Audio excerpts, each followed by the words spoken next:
This is chapter number 11, Coordination and Response. In today's lesson, we will see the structure and functions of the brain. This is the human brain, which is being labeled in this diagram. You can see that visually, if we see from above, we can see many folds.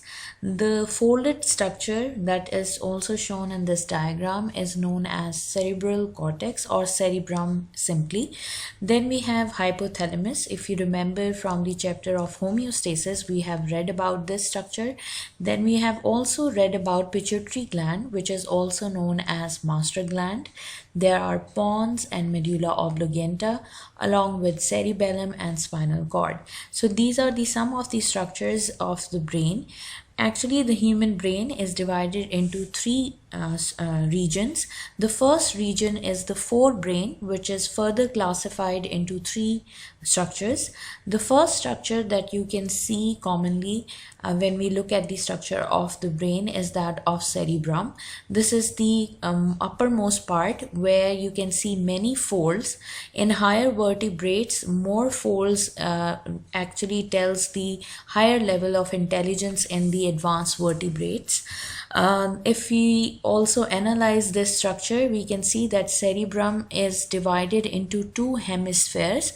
The two parts are separate from each other. The left hemisphere or the left side of the brain controls the right side of the body, while the right side, the right hemisphere, controls the left side of the body.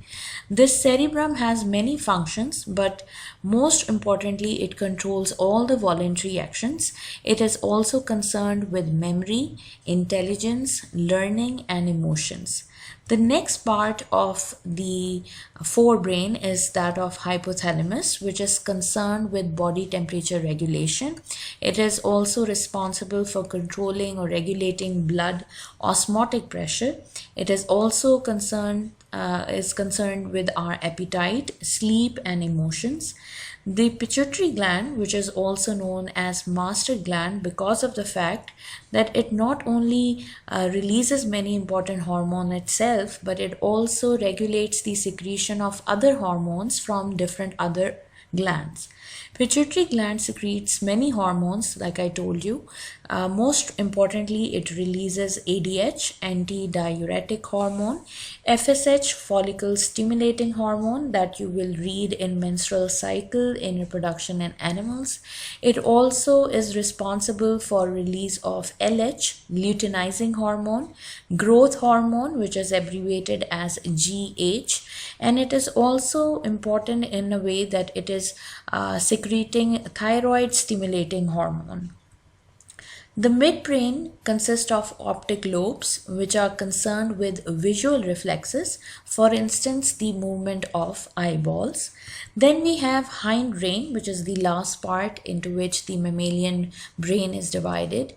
The hindbrain consists of cerebellum, which is responsible for controlling muscular coordination, especially in maintaining the body balance. Medulla oblongata is also the part of hindbrain, which is responsible for control of involuntary action, for example, respiratory movements, contraction and dilation of blood vessels. We also call these contraction and dilation of blood vessels as vasodilation and vasoconstriction. It is also involved in peristaltic movements that we have read in animal nutrition, where peristaltic movements were rhythmic, involuntary, wave-like motions which were pushing the food through the alimentary canal, and also the heart rate and breathing rate. All these involuntary actions are controlled by this medulla oblongata. If you can see in the diagram here, this is the last part of the brain, the hindbrain, and after which the spinal cord starts. Medulla oblongata itself extends to form the spinal cord, which is protected in the vertebral column or backbone. The brain and the spinal cord is surrounded by a fluid called CSF or cerebrospinal fluid, which is actually a clear fluid that surrounds the brain and spinal cord. It cushions the brain and spinal cord from injury and also serves as a nutrient delivery and waste removal system for the brain. Here in this animation, the distribution of CSF or its location is indicated with this aqua color, where you can see that it is not only surrounding the brain but also the spinal cord, providing nutrition to these structures and also serving as a medium for removal of waste metabolite and also protecting the delicate structures from mechanical injuries to some extent.